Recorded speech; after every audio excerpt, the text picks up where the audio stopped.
Recently, I've been having a lot of fun playing older Game Boy Color games on the go.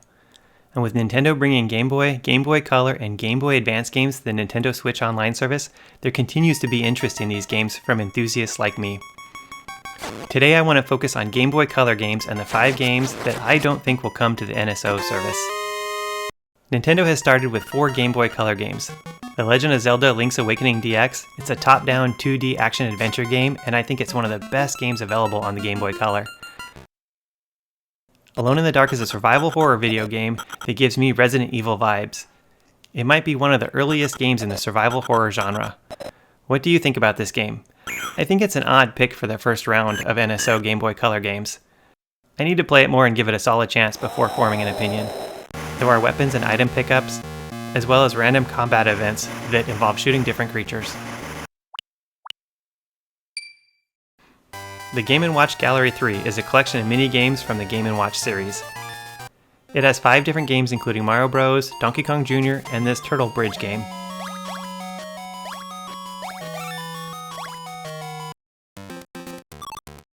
Wario Land 3 is a platformer where the enemies are actually helpful to progress in the game. It takes a few tries with each enemy to understand how these baddies help solve puzzles. Now I want to talk about the 5 games that I don't think will be available on NSO. Many of these games did not fare well in critical reviews, but that doesn't mean they are bad games, especially when you consider the low-power 8-bit hardware these games were running on. I have fun playing these games today as I did almost 20 years ago, and the gameplay does impress me. They may not have aged well, but I think there are some good gems here. My first pick is Carmageddon.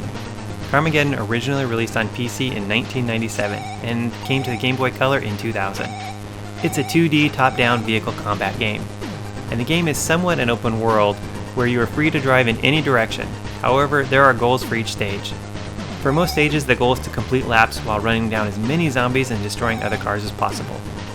For some levels, however, there are goals to destroy objects such as satellite dishes. I did capture this game on emulation, but notice that each second on the clock actually takes 3.5 seconds. This clock works the same on actual hardware too. So why do I think this game will not be ported to the NSO service? Well, the idea of running over pedestrians for points really created quite a stir of controversy, especially in the UK. The original game on PC was the first ever to be refused a certificate by the BBFC. Eventually the decision was appealed and the game was allowed. But I don't think Nintendo will be bringing this game back to their platform and stirring up more memories of those controversial times. For honorable mention, another open world game is Grand Theft Auto 1 and 2. These games go a step further. Not only can you run down pedestrians, but you can also get out of your vehicle, collect weapons, and fire upon other pedestrians and vehicles. The button controls do take a few minutes to get used to, with the A button move forward and the D-pad is used to rotate left and right. But the open world aspect allows you to pick any job you want and complete them in any order. So why not on the NSO? Well, I think Rockstar is very protective of their IP rights and won't be licensing this to the NSO service. They have seen tremendous success with their online services and continue to focus on those releases and the upcoming release of GTA 6. Coming in at number 2 is Buffy the Vampire Slayer, which is a side-scrolling beat-em-up released in 2000. It has a comic book style cutscene and features many characters from both Buffy the Vampire Slayer along with this Angel spin-off series. There are 8 levels and the combat is pretty simple given the low-powered hardware it is running on. Only one vampire is ever on the screen at any time and the pattern is always punch, kick, stab. There are a variety of different moves if you want to use them though. My younger self was all about Sarah Michelle Gellar and a huge fan of Buffy the Vampire Slayer. But this artwork does not resemble the looks of the TV star shown on the box art. Still, I'm a fan of side-scrolling beat-em-ups, and there really are not a lot of choices in Game Boy Color in the beat-em-up genre. So why don't I think this game will make it to NSO service? Well, movie licensing is difficult, especially when bringing back retro games. And while Nintendo and Rare did accomplish the licensing for 007, that game had a big enough fan base to justify the effort and cost. 007 likely brought in new NSO subscribers, but I don't think the nostalgia for Buffy the Vampire Slayer is quite the same. So this beat-em-up is likely stuck on the Game Boy Color forever. For honorable mention is another female protagonist. Tomb Raider is an action-adventure side-scroller. There are 2 games for the Game Boy Color, and they are great games. I picked this as honorable mention because, although the chances are slim, it could actually come to the service. Here's hoping. Earlier I mentioned the developers were Rare, who made 007. This studio is known for creating some really great games. That's also why Conker's Pocket Tale is the third game on my list. In this top-down action-adventure game, your goal is to run around and collect presents and rescue the squirrel's girlfriend, Barry, who was kidnapped by an evil acorn. The premise may seem similar to another game series, which did show up on the NSO service. The similarities were intentional, as Rare was looking to cash in on the popularity of The Legend of Zelda. So why is this game on my list? Well, Microsoft bought Rare in 2002, and Rare has since focused on developing games exclusively for the Xbox.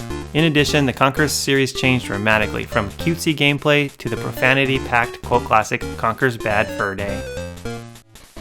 For honorable mention is the Donkey Kong Country for Game Boy Color. While Nintendo owns the rights to Donkey Kong, this game was originally developed by Rare, so that's the tie-in to Conker's Pocket Tales. The gameplay is impressively similar to the Super Nintendo release. I would call this a demake. Was that a term they used back in 2000 for game releases?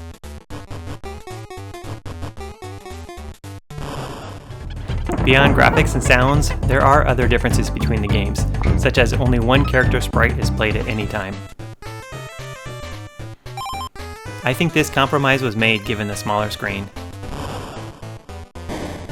The Super Nintendo release is far superior and already available on NSO, so I don't see the Game Boy Color adaptation coming to NSO. The fourth game on the list is Oddworld Adventures 2. It's a puzzle platformer released in 1999. The game is a handheld port of the PlayStation game Abe's Odyssey. In the game, you attempt to survive while solving various puzzles. Falling from a platform almost always results in death. Chanting is activated by holding the select button, which allows Abe to possess other creatures and solve some of the puzzles, in addition to passing gas and directing it to enemies. The game does not have a save option, instead using passwords, so playing on emulation with save states is a quality of life improvement. However, the levels are short, and Abe has infinite lives. The game can be completed in about 2 hours or less, especially if using save states and a strategy guide. Why do I think this game won't come to NSO? Well, in November of 2022, Oddworld Soulstorm arrived to the Switch as an expanded recreation of this game. That's going to be the optimized way to play this game. I know that was bad, but hey, you made it this far in the video, and I was looking forward to telling that joke. And the last game on my list that I don't think will be on NSO is rated as one of the best games released for Game Boy Color. That game is Metal Gear Solid. This game released in 2000, produced by Hideo Kojima and developed by Konami. The game is an overhead 2D action-adventure stealth game. The objective is to infiltrate the enemy's base while avoiding detection, by acquiring numerous items and weapons. The game has 13 different stages to complete. In addition, the Japanese and European releases include a bonus 13-part story called Idea Spy 2.5. So how can such a highly rated good game not come to NSO? Well, to start with, the game is not set within the main storyline of Metal Gear series, but it instead tells an unrelated episode featuring Solid Snake. That may not be a big enough reason, but considering that as of this recording, there are no Metal Gear games available on the Switch at all. Come on, Konami, give us a Metal Gear game. With that, I don't think this will be the first game to release on the Switch. For honorable mention is another military top-down adventure game, and that is Tom Clancy's Rainbow Six. Being a huge fan of this game on PC in the early 2000s, I saw this and wanted to try it out. However, the game was changed considerably to work on the Game Boy Color. The premise is the same, where you form teams and accomplish missions, such as rescuing hostages. And being a fan of the PC game, I did have fun for a short while on the Game Boy Color, but it's not a game I would go back to. And there would be better choices for the NSO Game Boy Color games. Well, that's my list of 5 Game Boy Color games that will be left on the device for history. Fortunately, if you have original hardware or through emulation, these games can still be played. I hope you enjoyed this video and give it a like and subscribe if you did. Do you remember playing these games? Do you agree? What are some other games that you think Nintendo would not consider bringing to the NSO service? I look forward to reading your comments below. Talk to you later.